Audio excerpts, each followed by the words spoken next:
Hello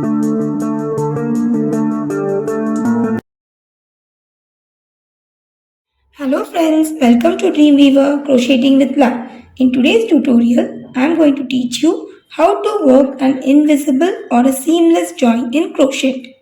Over here in this frock, while working each row, I have joined the stitches as we normally join. But when we do it like this, the join is very clearly visible. Moreover, this won't give a neat finishing to our project work. So this is a place where a seamless join seems to be very useful. So let's see how an invisible join is worked out. Now in this sample piece, I have used a seamless join so as to join the two edges together.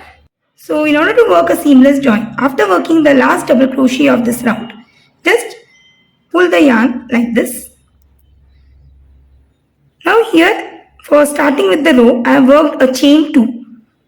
So we'll be skipping the 2 chains followed by the first double crochet and going onto the top of the second double crochet. From the back side, insert your hook in this way. So here I have inserted the hook from the back side. Now turn your work and pull the leftover yarn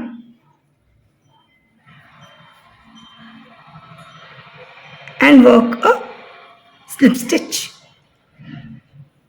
Now work 2 chains and turn your work. Now just keep on working double crochets. So going into the first stitch where we had slip stitch, work 1 double crochet.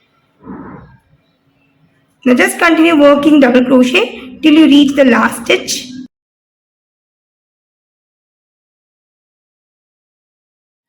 So here I have almost come to the end of the row by working double crochets all the way around. Now we'll be working the last double crochet of this round. If you remember, we had skipped the double crochet while starting up with this round while making the seamless join. So the last double crochet will be worked on the top of this.